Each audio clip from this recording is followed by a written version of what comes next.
Hello learners, welcome to edification. मैं हूं आपका दोस्त और टीचर नितिश उपाध्याय। आज का हमारा वीडियो है weathering the storm in asthma, line by line Hindi explanation part 2। Part 1 मैंने ऑलरेडी डाल रखा है, लिंक आपको नीचे डिस्क्रिप्शन में या टॉप राइट कॉर्नर पर मिल जाएगा। आप पहले उसको देख लें, और देख लिया है अगर आपने तो चलिए शुरू करते हैं, आगे बढ़ते हैं हम। Among the first people he saw in the crowd was his maternal grandmother.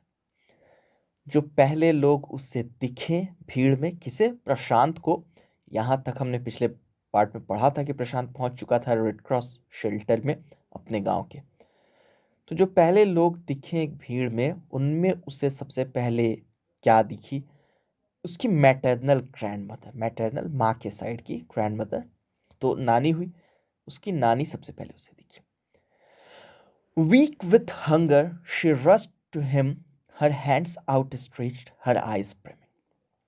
भूख से बेचारी कमजोर पड़ गई थी, लेकिन बाहें फैला के दोनों अपनी बाहें उसकी तरफ तेजी से बढ़ी चली आई, दौड़ के आई, अपनी बाहें फैला के, आंखें उसकी डबडबाई हुई थी।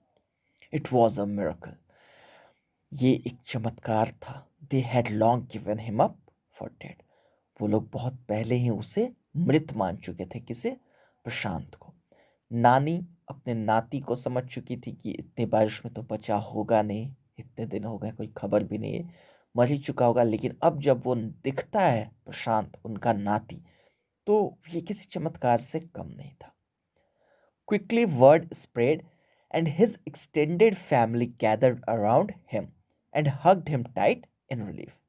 जल्दी ही ये खबर चारों तरफ फैल गई, और उसका जो विस्तृत परिवार था, यानी मामा, चाचा, नाना, नानी और मौसा, मौसी, बुआ, फूफा, जो भी लोग थे, उनके बच्चे, कजन्स, सेकंड कजन्स, सभी लोग इकट्ठे हो गए तुरंत। And hugged him tight in relief, सबने उसको बड़ी जोर से गले लगाया राहत में। उन लोगों को राहत पहुंची कि हमारा अपना जो था प्रशांत, वो आखिर सही सलामत है।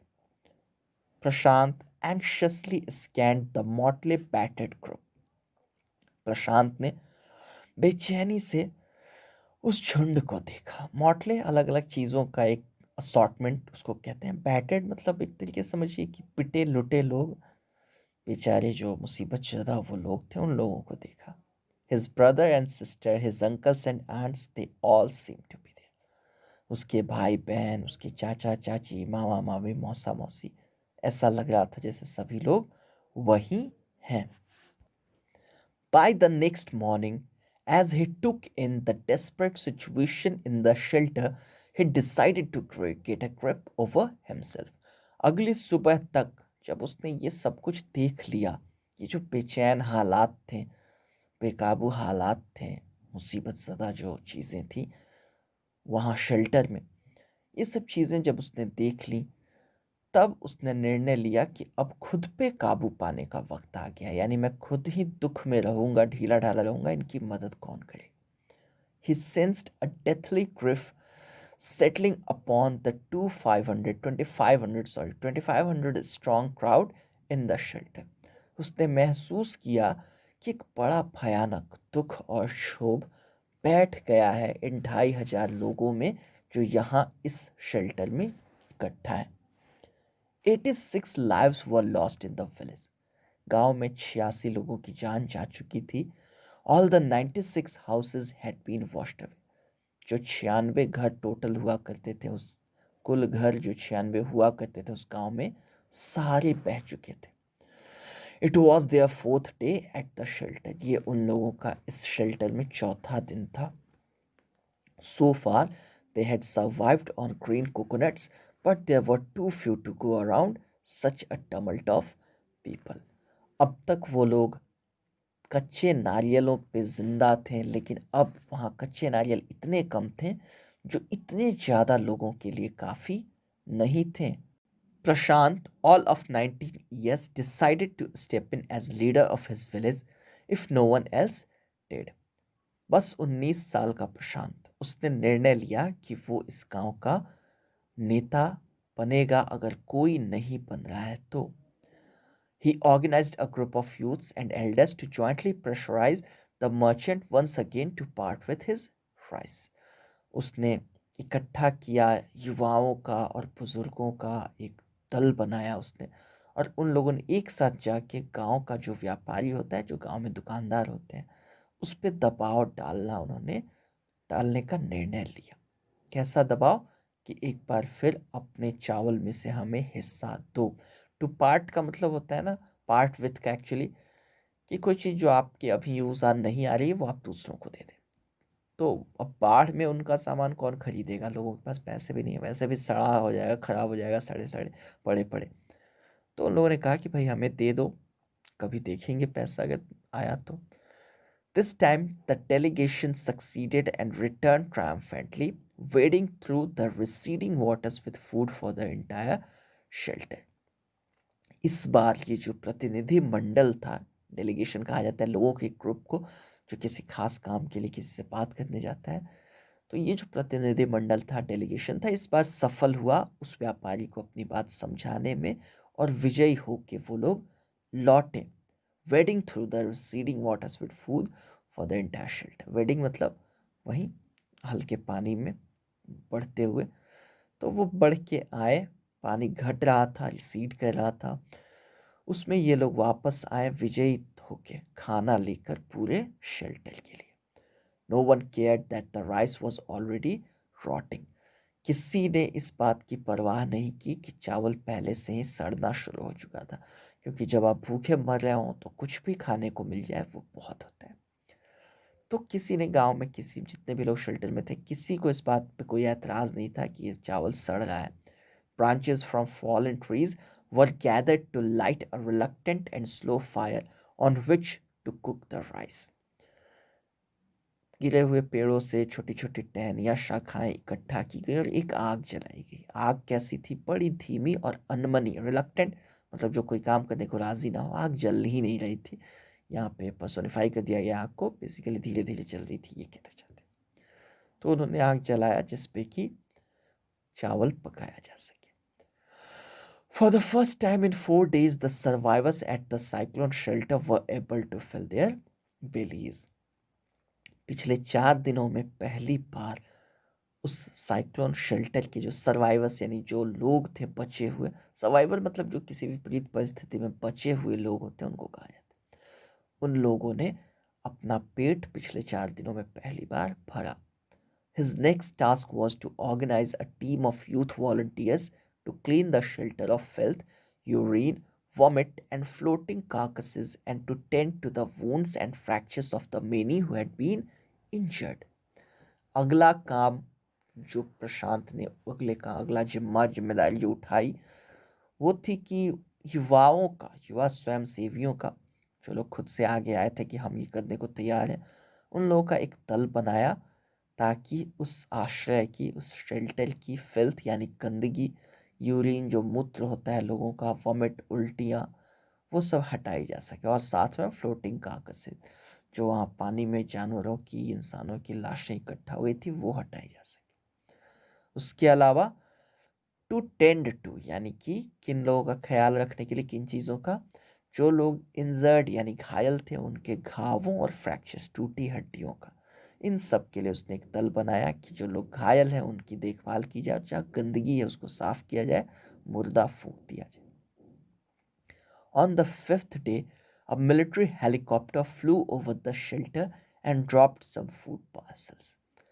5वें दिन एक मिलिट्री हेलीकॉप्टर उड़ के उनके ऊपर से गया और कुछ खाने के पैकेट्स उसने गिराए। It then did not return. उसके बाद वो हेलीकॉप्टर वापस लौट के नहीं आया। The youth task force gathered empty utensils from the shelter. वो जो युवाओं का दल था उसने बर्तन वगैरह इकट्ठा किए उस शेल्टर में इधर उधर से। Then they deputed the children to lie in the sand left by the waters around the shelter with these utensils on their stomachs to communicate to the passing helicopters that they were hungry. क्या किया उन लोगों ने? उन लोगों ने बच्चों को काम थमाया कि तुम लोग बैठ जाओ, लेट जाओ, ये जो बालू है वहाँ पे लेट जाओ। बालू वहाँ पे ढेर सारा आ गया था क्योंकि पानी इकट्ठा हो गया था, पानी जा चुका था लेकिन बालू पीछे छूट गया था, रेत छूट गई थी। तो उन लोगों ने कहा कि इस रेत पे तुम लोग लेट जाओ, शेल्टर के इर्द गिर्द जो रेत है उस पे, और पेट पे अपने ये बर्तन रख लो। ऐसा करोगे तो ऊपर से जाने वाले जो हेलीकॉप्टर है वो समझ जाएंगे कि तुम लोग भूखे हो। वैसे अक्सर इस तरीके से लोग, ये तो प्रशांत ने जो आइडिया दिया था कि खाली बर्तन तुम लोग पेट पे रखोगे तो उन लोगों को लगेगा भूखे हो और खाना चाहते हो, लेकिन एक्चुअली पानी भर के ऐसे जब लोग लेटते हैं तो रिफ्लेक्शन वो काफ़ी दूर तक जाता है, जिसकी वजह से शायद वो कम्युनिकेशन में आसानी होती है। खैर जो भी था, ये बच्चे लेट गए बर्तन पेट पे रख के। The message got through and after that the helicopter made regular rounds of the shelter, air dropping food and other basic needs. संदेशा इन लोगों का पहुंच गया, और जो हेलीकॉप्टर था उसके बाद से अब लगातार वो लौट लौट के आने लगा, बार बार खाना और दैनिक ज़रूरत की चीज़ें गिराने लगा। Prashant found that a large number of children had been orphaned. He brought them together and put up a polythene sheet shelter for them. प्रशांत को पता चला, उसने पाया कि बहुत से बच्चे अनाथ हो चुके थे, तो उसने उन सभी को इकट्ठा किया और पॉलिथीन की शीट का एक तरीके का शेल्टर उसने बना दिया। Women were mobilized to look after them while the men secured food and materials for the shelter. महिलाओं को इकट्ठा किया गया कि आप इन बच्चों का ख्याल रखिए, जब हम लोग मर्द लोग खाना वाना और बाकी ज़रूरत की चीज़ें इकट्ठा कर रहे होंगे तो आप लोग इन बच्चों का ख्याल रखना। As the weeks passed, Prashant was quick to recognize that the women and children were sinking deeper and deeper in their grief. हफ्ते गुजरते चले गए और जैसे जैसे वक्त गुजरता गया, तुरंत ही प्रशांत ने देखा, समझा कि औरतें और बच्चे सभी अपने दुख में गहरा डूबे जा रहे हैं। He persuaded the women to start working in the Food for Work program started by an NGO, and for the children he organized sports events. उसने महिलाओं को मनाया, राजी किया कि एक एनजीओ यहाँ पे फूड फॉर वर्क प्रोग्राम चालू करा है, उसमें आप लोग काम कीजिए। फूड फॉर वर्क प्रोग्राम, उसमें आप लोग काम करते हैं और आपको खाना मिलता है, खाने की चीज़ें मिलती। एंड फॉर द चिल्ड्रन, और बच्चों के लिए उसने क्या किया, स्पोर्ट्स इवेंट्स ऑर्गेनाइज किए कि बच्चे खेलेंगे कूदेंगे और भूल जाएंगे अपना दुख दर्द शायद। He himself loved to play cricket and so he organized cricket matches for children. उसे खुद भी क्रिकेट खेलना काफ़ी पसंद था, तो उसने बच्चों के लिए क्रिकेट मैचेस ऑर्गेनाइज करने शुरू किए। Prashant engaged with other volunteers in helping the widows and children to pick up the broken pieces of their lives. प्रशांत ने बाकी स्वयंसेवियों के साथ मिलकर विधवाओं और अनाथ बच्चों की मदद की कि वो अपनी ज़िंदगी के टूटे टुकड़े फिर से समेट सके। The initial government plan was to set up institutions for orphans and widows.